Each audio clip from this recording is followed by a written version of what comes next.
His opponent had been cast as the epitome of evil, the sinister slugger, a rapist recently released from 3 years in prison.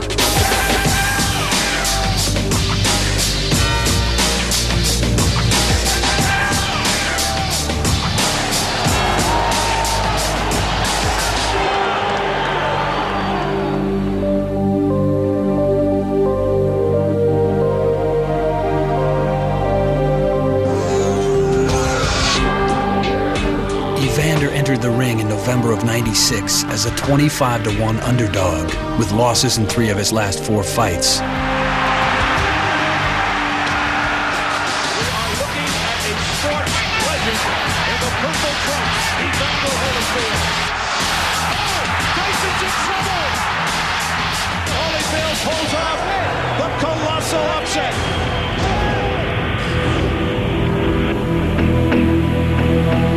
Evander Holyfield had once again proved his detractors wrong. He had vanquished his strongest foe.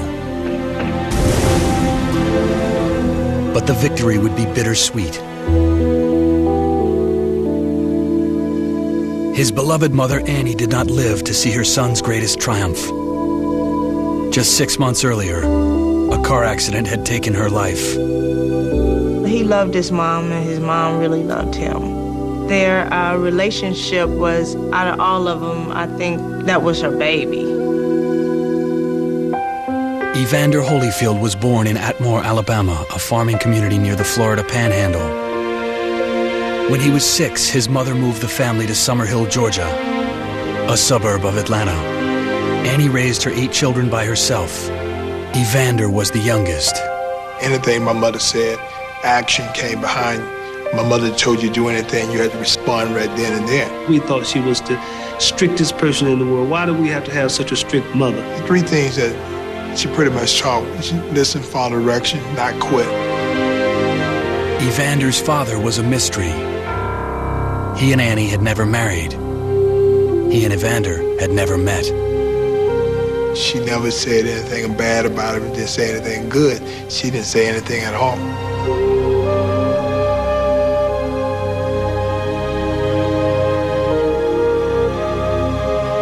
In the city, Annie worked long hours as a cook to support her many children, then struggled to protect her young boys from the corrupting influences of the projects. There was violence all around.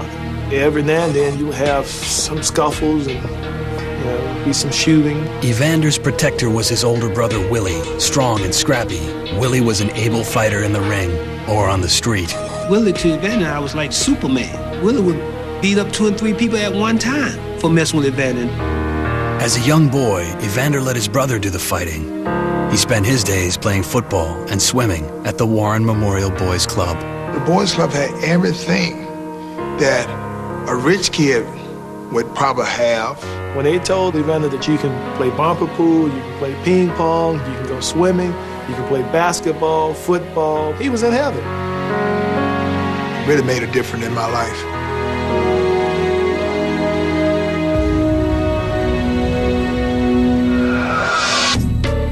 At the Boys Club, Evander met Carter Morgan, the boxing instructor who would develop his talent and lay the foundation for his future.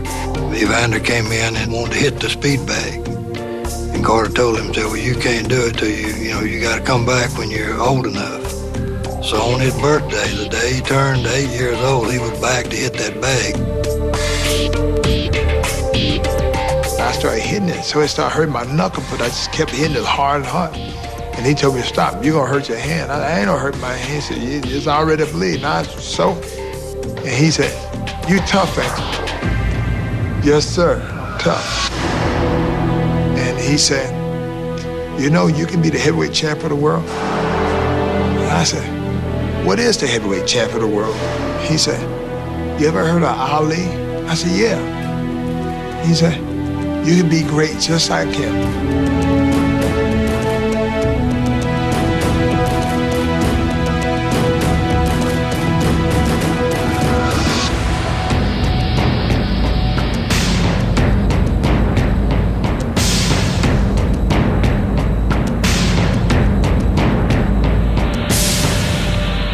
Evander became Carter's most devoted student, and the two formed a deep bond. He stuck right with Carter like glue. Even on tournaments that he wasn't participating in, Carter would bring him along. He was that father figure that I didn't have. Every time I came to the boys club, I looked forward to seeing him.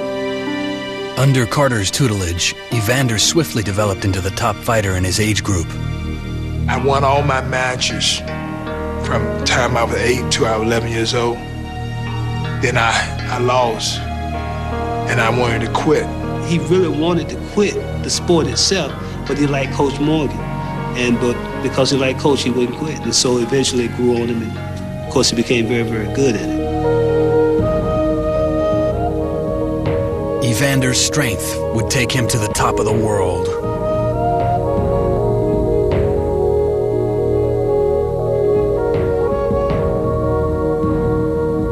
But he would fall prey to his greatest weakness.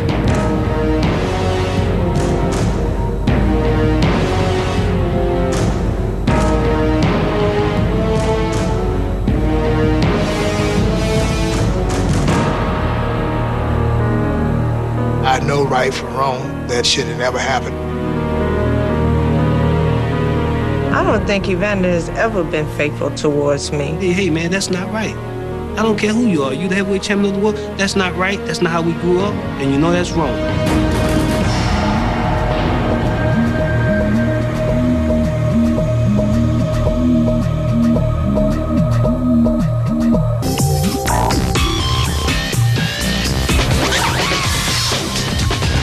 In the early 70s, Atlanta was a city of pronounced racial tension and overt discrimination.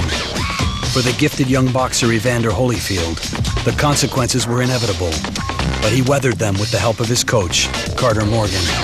A lot of time I would fight, and I would win, and they would get what they call hometown decision. You fight somewhere, and you fight a white kid, but they'll still give it to the white kid when you get the black kids. But my coach never did mention that. He said, you're still gonna be the very best and all that, you know, life is practice. It didn't make no difference to you what color or whatever you was. If you boxed and you listened and you did what he's supposed to, then a man was man.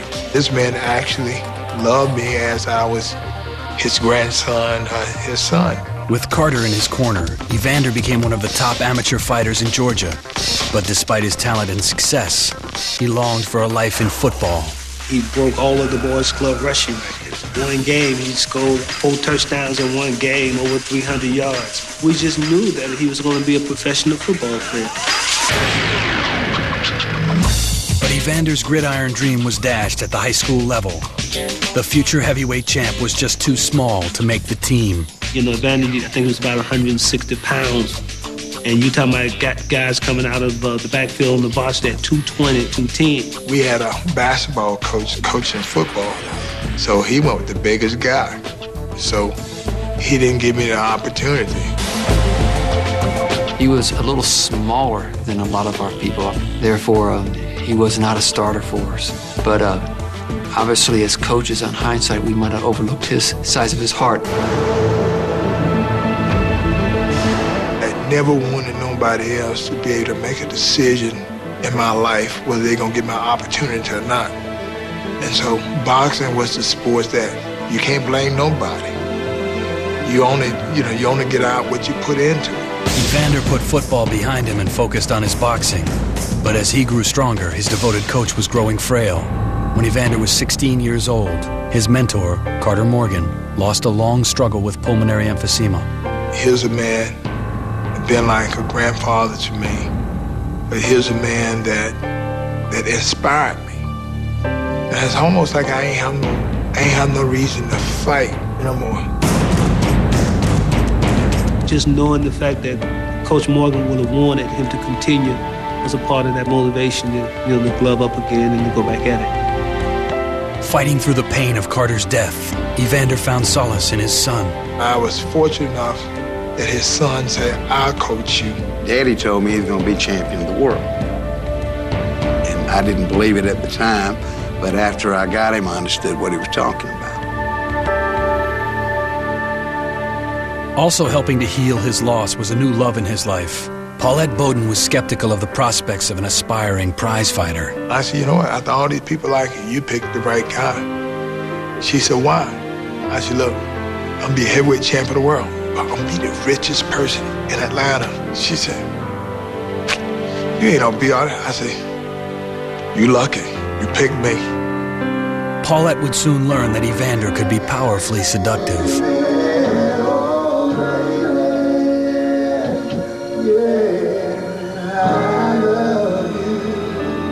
We had a very, very beautiful love.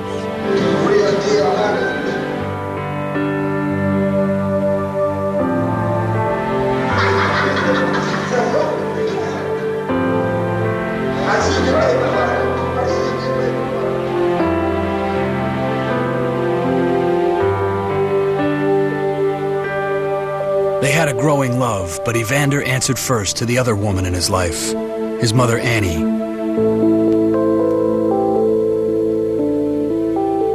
After graduating from high school, he still lived in her house, and he was expected to live by her rules. I got a whooping at 19 years old. I got my last whooping at 19 years old, and I realized that, I'm too old to get whooping. Evander took a job servicing small planes at a local airport. He saved enough money to rent an apartment with some friends. That day when I decided to move, I just moved. Moving out was easy. Telling his mother would be more difficult.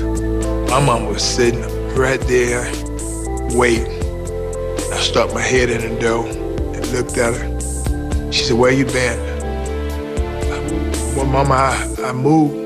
Moved where? Who told you you could move? He still obeyed the will of his mother, but in the ring, it was Evander who called the shots. By 1983, Evander had won 160 amateur fights, 75 by knockout. As the Olympic Games approached, Evander's supporters at the Boys Club helped him earn an invitation to the National Training Center. My husband just called him in Colorado Springs and said, look, I've got a kid here that needs to be out there training with the rest of the Olympic team. And they told us they'd take a look at him. In Colorado Springs, Evander got his first look at another Olympic hopeful, a name that would be linked with his for the rest of his career. Everything he did at top speed, very fierce. Mike Tyson was only 17 and fresh off the mean streets of New York. His surly demeanor terrified most of his training partners. But Evander befriended the man-child from Brooklyn.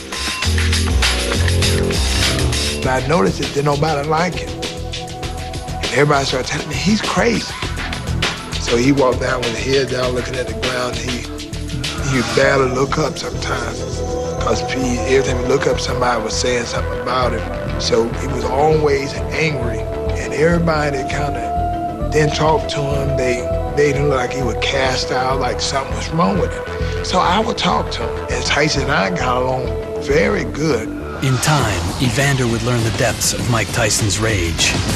But first he would suffer a heartbreak of Olympian proportions. He is starting to disqualify Evander Holyfield.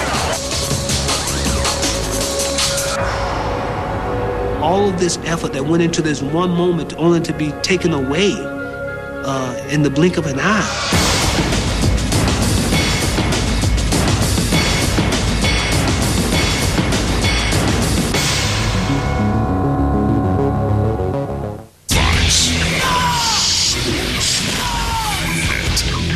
Most devastating lineman.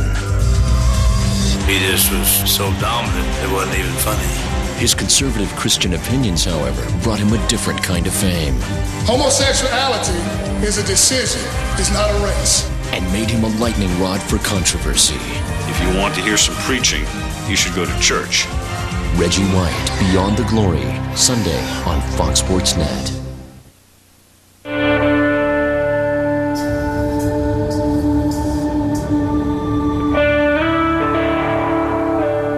By the time of the 1984 Olympic trials, Evander Holyfield was the top-ranked amateur light heavyweight in the country.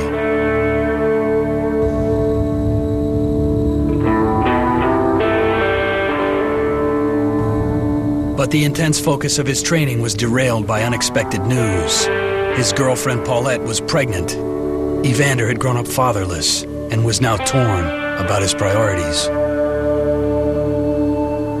When she told me that she was pregnant, I was hurt, and I was making my mind. Do I quit boxing and take care of my kid? Because in my mind, I already said, I don't want to be a daddy that don't do anything. On April 3rd, 1984, Paulette gave birth to Evander Holyfield Jr. For Evander, fatherhood was in conflict with his boxing ambitions. He was a very proud daddy. He loved his son, but Evander was on a mission. That July, his mission was clear: to win a gold medal.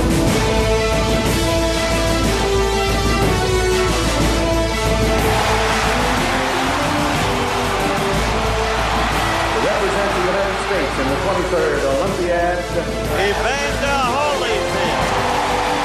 While I'm punching, he won't punch. So if he don't punch, maybe I can take him out quick.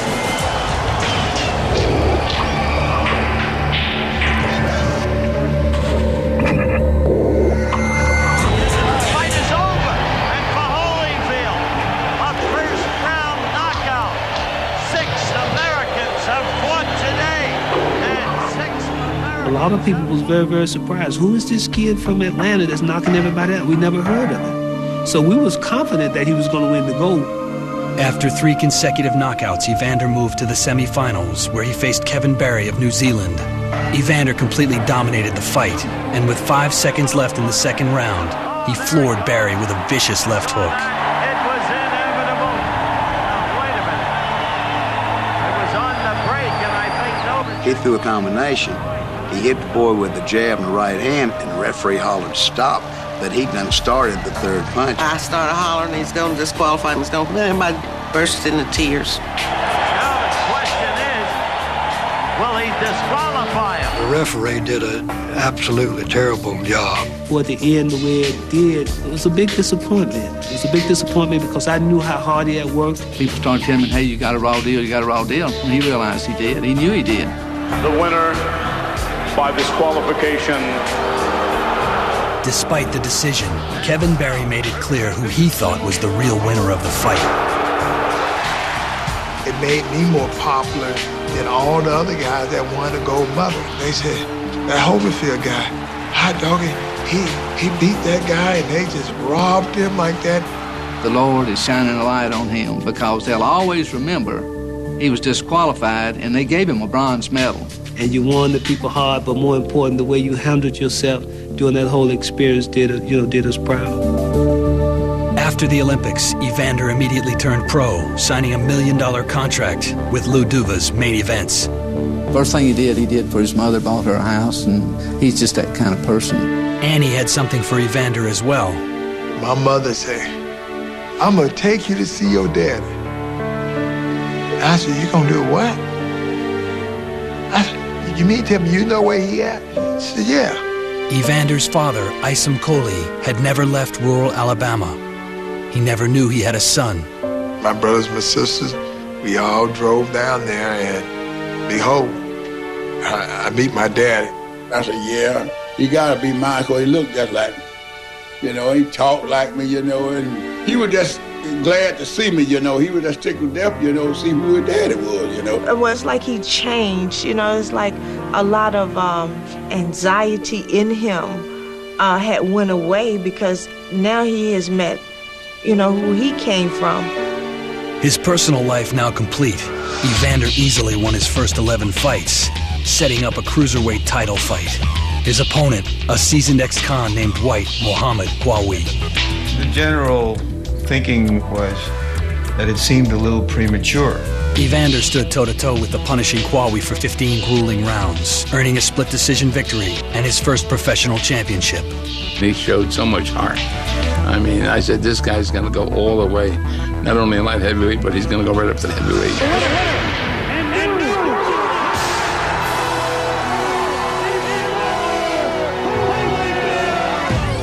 By 1990, Evander Holyfield had risen through the ranks of the heavyweight division. He was rich, he was increasingly famous, and he was a magnet for women. I've had girls come up to me and say, Ken, I want to be with Evander. Give him this number. Tell him I want to see him. When he started getting money and started dressing better, you know, women was attracted to him then. And he was like a kid in a candy shop. Evander and Paulette had been married for 5 years and by now had 2 children. But their lives had undergone enormous change. The marriage was strained, and Evander wandered. We start growing apart, which allow other things to come between you to allow you to mess around or want to be with somebody else for other reasons. They hit bottom when one of Evander's affairs ended in the birth of a child. When the other young lady ended up getting pregnant, then I was mad with her because I didn't want no kid. They both tried to repair the marriage, but in time it was clear the damage was done. I think he did everything he could to hold that marriage together, and it was painful to him that he couldn't do that. Despite his failure in marriage, Evander's success in the ring kept growing. On October 25, 1990, he squared off with James "Buster" Douglas for the heavyweight championship of the world.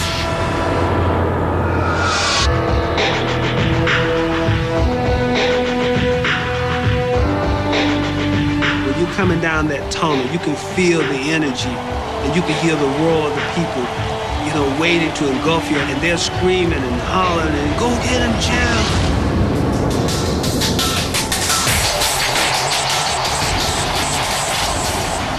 Going into the ring, and Tommy Lasorda was coming down, going to his seat. And he says, "Lou, what do you think?" I just held up 3 fingers, three rounds. He says, "You gotta be kidding." No, I'm not kidding you. 3 rounds, we're gonna knock him out. On that night, Evander Holyfield fulfilled 2 predictions. He did knock Douglas out in the 3rd round. And 20 years after Carter Morgan had told a feisty 8-year-old that he would one day be heavyweight champion of the world, he raised the belt in triumph. The victory set up the most anticipated heavyweight fight in years, a showdown with Mike Tyson.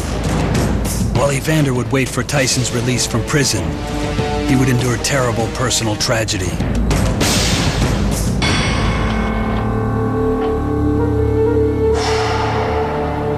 They actually rolled him out, and I said, "Hey, let me see if this is my brother."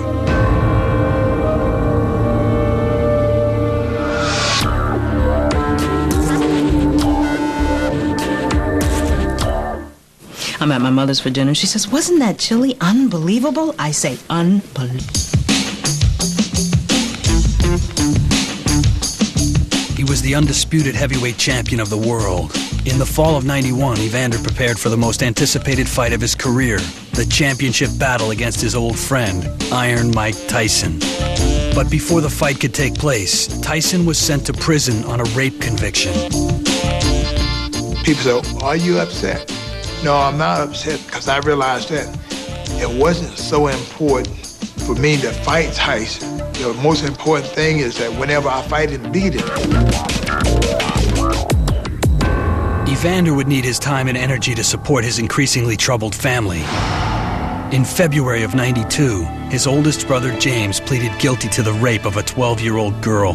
We were a close-knit family, and when James got in trouble, we were all in trouble. I hope that he never do anything that literally hurt anybody, but I couldn't say, well, you know, it's not my brother no more. 1 month later, another catastrophe. Evander's beloved brother Willie was shot and killed at his home in Atlanta. His wife's brother came over to the house, and he was intoxicated, and he had a gun. He said it was a mistake, but, you know, alcohol and guns are not a good combination. They actually rolled him out, and I said, "Hey, let me see if this is my brother." Willie had recently turned his life around after a long battle with drugs and alcohol. Just months before his death, he'd rejoined Evander's team as a trainer, and the brothers had begun to reconnect. His heart heavy with grief, Evander slowly went back into the ring. 9 months after the death of his brother, he put his titles on the line against 25-year-old Riddick Bowe. He had this impression in his mind that once I put the pressure on Riddick Bowe and I keep the pressure on him from round one, he's going to quit. And Riddick Bowe didn't quit.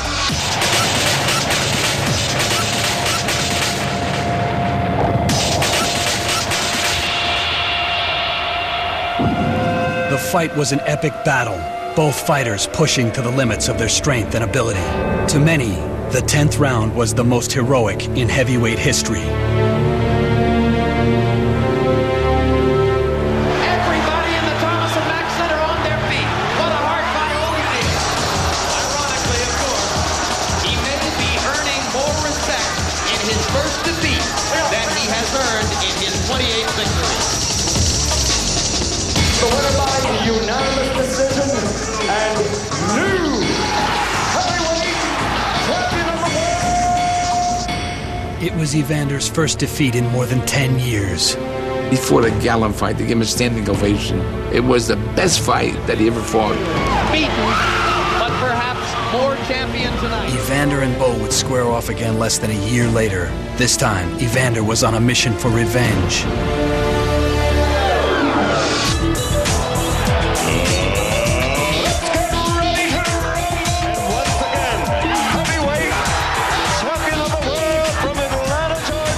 Just 5 months after regaining his title, Evander faced the dangerous Michael Moore. Evander was injured in the second round, tearing the rotator cuff of his left shoulder. Give me some water. Give me some water. Throw my shoulder, my left shoulder. He continued fighting, but he was waging an uphill battle. It was an instance of Evander's unlimited courage overwhelming his judgment. Moore won in a split decision. Evander, spent, defeated, in agonizing pain, was on the verge of collapse. He was rushed to the hospital, where he was given fluids for dehydration and morphine for the shoulder pain. In the course of the examination, doctors discovered a problem in Evander's heart. My nephews and my trainer, them got tears in their eye. They thinking I'm getting ready to die. Evander was airlifted to the Heart Treatment Center at Emory University. X-rays showed that Evander had an undiagnosed heart ailment. He had fought his entire career with a condition that restricted the flow of oxygen through his body. He has a condition known as a non-compliant left ventricle. Advised by doctors never to fight again, Evander announced his retirement in April of '94. I still got money, and I'm still gonna live good. The only thing I got to do now is find out what else God want me to do. He found the answer 2 months later at a Christian revival meeting. The preacher was the controversial faith healer, Benny Hinn. I go see Benny Hinn. Benny Hinn tell me I'm healed. Benny Hinn said, go back to the doctor. Tell the doctor to check you again. The Lord is telling me right now, He is repairing Holyfield's heart completely. They checked me and said, you know, if anybody can live to 100 years old, you can. Whether you want to call it a miracle or spiritual happening, however you term it. You know, it happened, and it's real. I'm sure Evander really believes that God healed him, and who am I to say God didn't heal him? At that same church, Evander met and fell in love with a beautiful young doctor named Janice Itzen. She had told him that, you know, she was an evangelist and that she had a direct line with God. Great education, had goals. She told me how she wanted kids to be. Janice was there as Evander faced yet another devastating family crisis. In March of '96, his beloved mother Annie was fatally injured in a car accident on her way home from church. To lose any family member is a very, very tough thing. But to lose your mother, it's unimaginable. I thank God He gave us a grace period of her being in a coma for, 2 weeks. Evander truly believed his mother was in heaven, and that gave him great comfort. Evander pushed the tragedy behind him and got back into the ring. After 5 years, Mike Tyson was out of prison. The showdown between the sport's most recognizable stars could finally take place. People felt that Tyson, as a puncher, was still the most dangerous guy on the planet.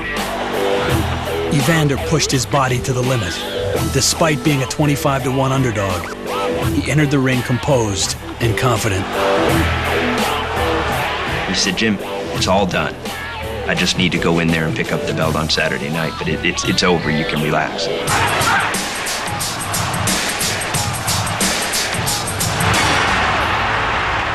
On November 9th, 1996, Evander Holyfield shocked the world.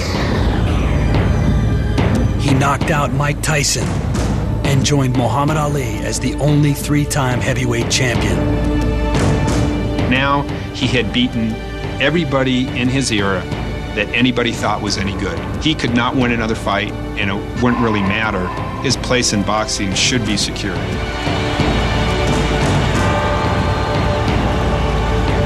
Just a month before the fight, Evander had hastily married Janice, a decision that didn't sit well with those close to him. Janice was very aggressive towards Evander, winning his loyalty, having him to believe in her and only her.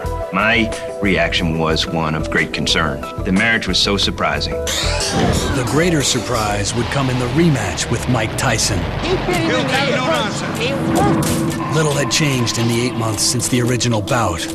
Facing a second humiliating loss, Tyson responded with the infamous bite. It's a shark bite right there. Tyson was disqualified, and the fight assumed a unique place in boxing history. I'm beginning more and more to believe Tyson is a confused individual. But God just to bite you. And I jumped up, not like anger, but it was a disappointment. It was almost like, why would you do this? This is the most unbelievable spectacle I have ever seen. Still today, it seems unreal. I get chills just thinking about it. He had defeated Mike Tyson, but Evander was still no match for his most formidable foe. I'm not judging you, but we've been taught that marriage first, then children. If I had to do it again, I have not, but I have one person.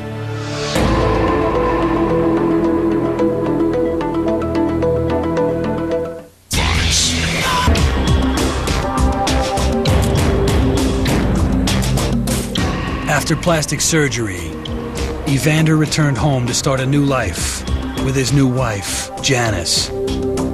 It was a rocky reunion.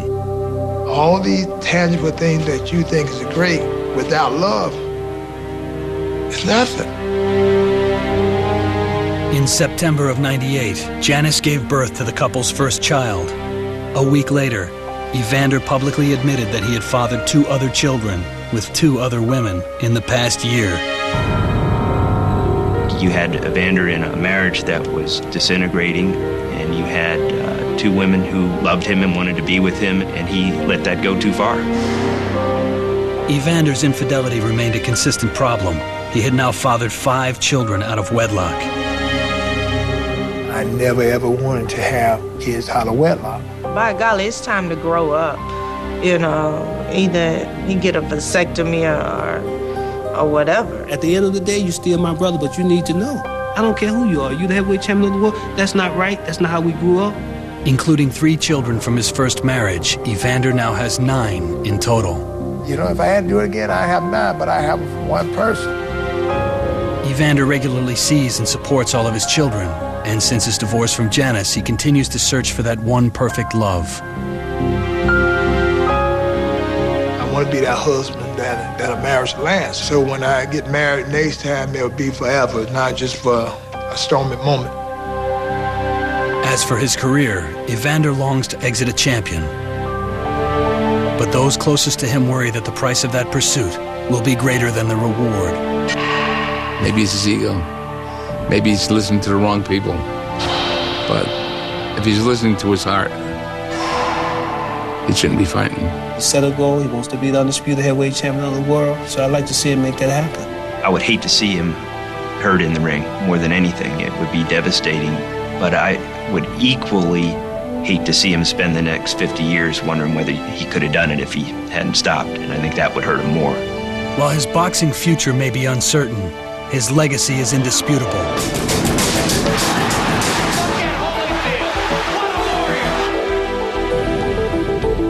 Out of the ring, Evander's personal fight continues. Though often disappointed in his own decisions, he wages a constant battle to make himself a better man. Mistakes you gonna make. But that don't mean that you don't supposed to correct it. Everything that ever I fell short, I overcame. I'm always willing to change.